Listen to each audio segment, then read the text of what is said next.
What is up, YouTube? We are back with another video. This week's video, we are talking about dibble bars, how you guys can create your own, and also the ones that we have made fabricated from a local fabricator.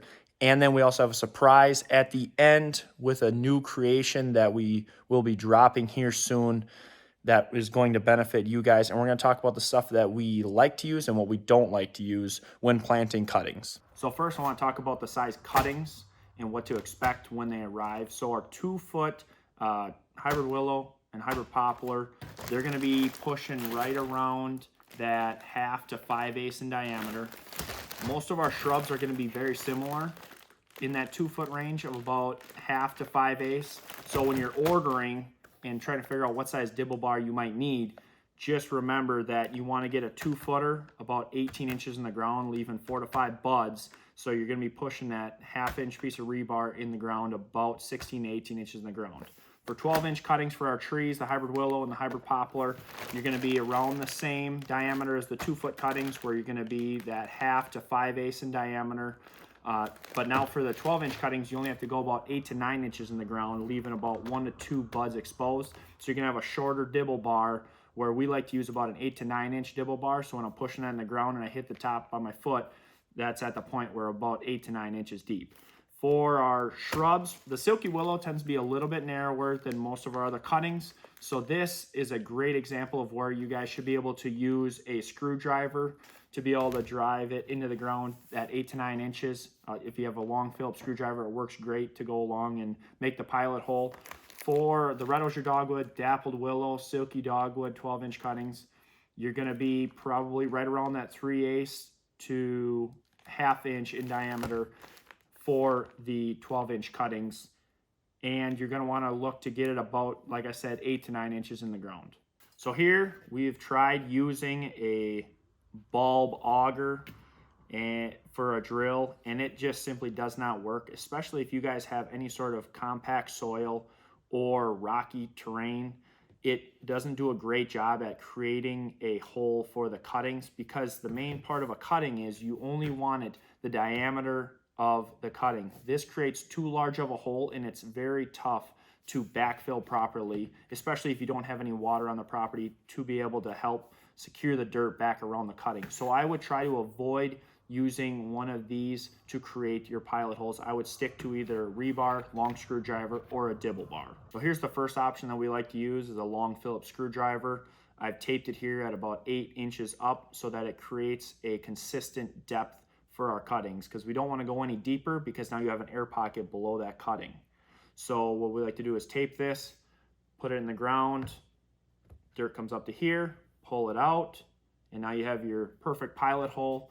Now this works really good for the silky willow cuttings, some of the red osier dogwood, some of the dapple willow, some of the skinnier 12-inch cuttings, especially if you guys have prepped your soil. So if you use a ripper, a tiller, or you just have loose soil in general, this is a great option that you can easily create pilot holes for your skinny cuttings.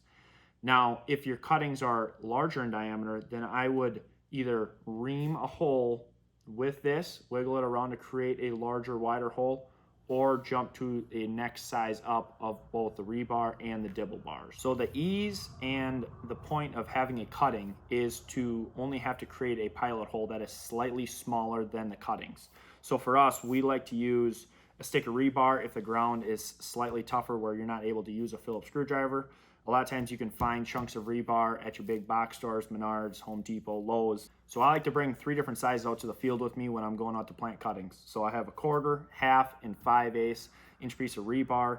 Typically, before I were to go out, I'll just measure 8 to 9 inches, make my mark all the way around my stick of rebar. So now I have a correct height, and all I have to do is go along on each hole within the fabric, tap it down with a hammer, pull the rod out, and then move on to the next hole. So it's very easy to plant cuttings using a stick of rebar. Now, if you upgrade and go to a 2-foot cutting, that's where you're going to need some sort of J hook or L bend on the stick of rebar, or you would have to upgrade and use a dibble bar, especially if you're using longer cuttings or a higher amount of cutting, because it's very easy to pull out of the ground, especially if your ground is a lot tougher soil.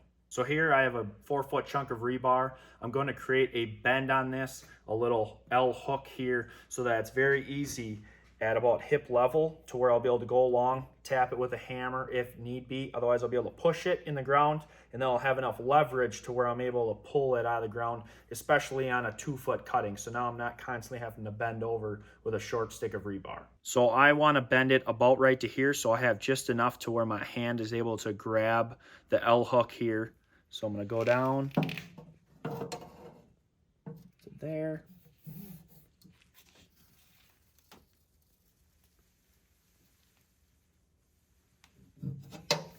And now I've created an L bend so that I'm able to grab the rod after I tap it in or push it into the loose soil and to be able to easily pull it up with perfect leverage. So a couple different options when bending your 1/4 inch piece of rebar. You could lay this over a sidewalk or a curb and then tap it with your hammer. Another option would be a vise or a rebar bender. That's going to create your 90-degree crisp edge compared to this rounded edge. This is still going to work fine, but it's going to be difficult to be able to use a hammer to tap it in if you had a little bit more tougher soil to get through.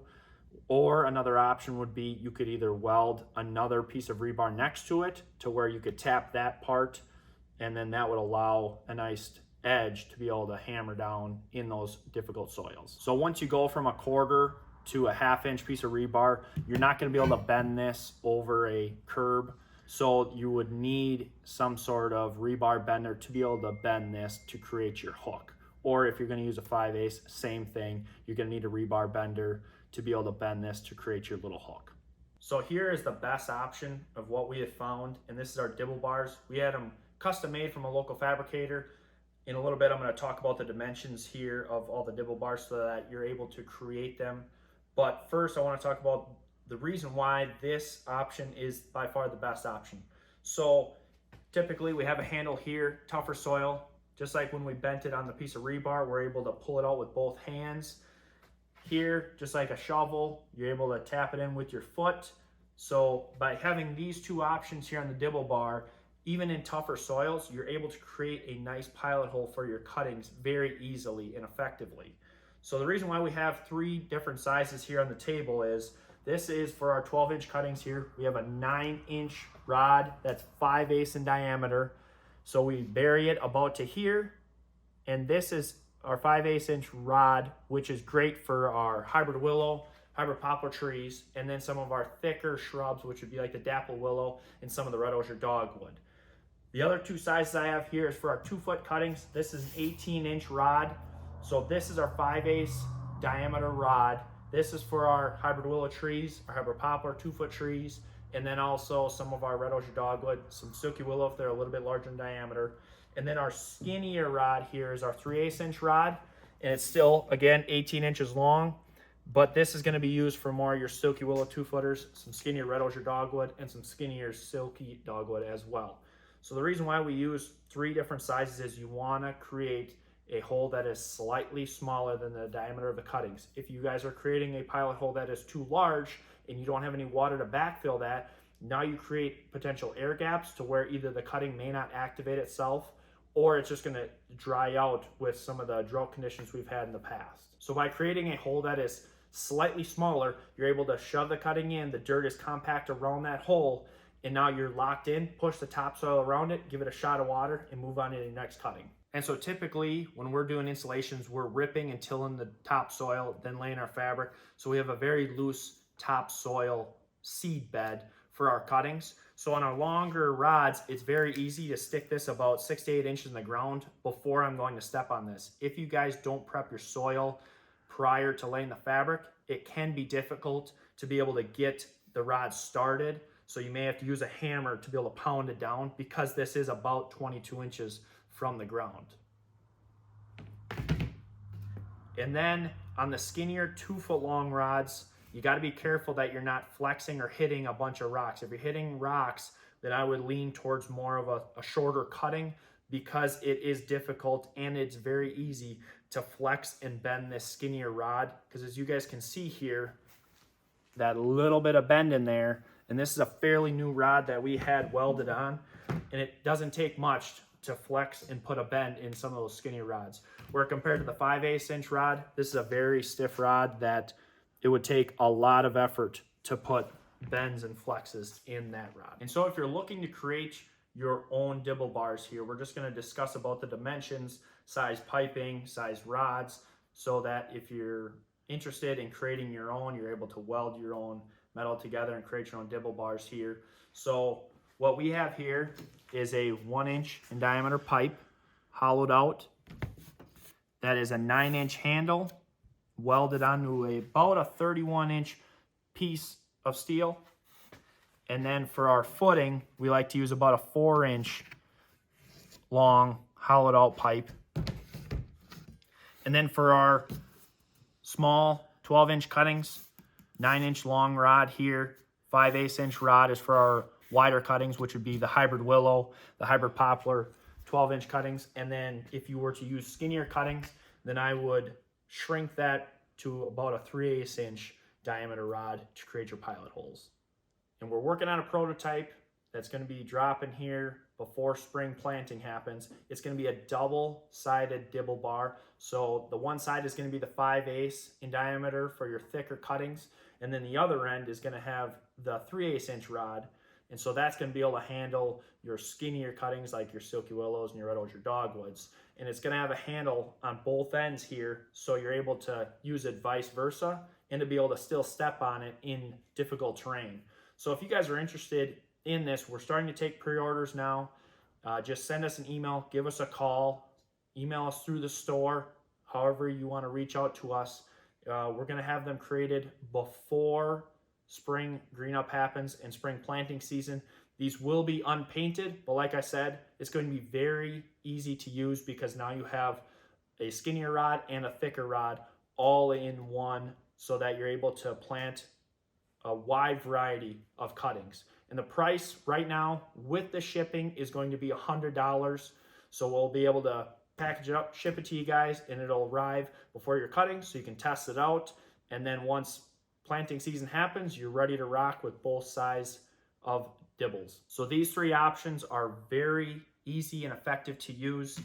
Like I said before, a long screwdriver, 8 to 9 inches for our 12-inch cuttings. Skinnier cuttings, this is about a 1/4 inch wide. Our piece of rebar good for 2-foot cuttings, especially if you were able to bend your L hook on here to give yourself some leverage to pull it back out of the ground. Very easy, cost-effective way to plant longer cuttings. And then the dibble bar, which is by far the easiest way to plant cuttings because now you have a footing, you're able to pull it out with both hands. And when we have the prototype ready to rock, you'll be able to plant a larger in diameter cutting with the 5/8 rod, and then a skinnier with the 3/8 inch rod coming out of this end. And so it's very important when planting cuttings that you create a pilot hole that is slightly skinnier than the diameter of the cutting, because you want to create good ground contact, don't have air pockets in there, and to be able to activate the root system of the new cuttings. So if you guys have any questions, send us an email, tom@bigrocktrees.com. Give us a call at 715-829-1223, and we'll see you in the next video.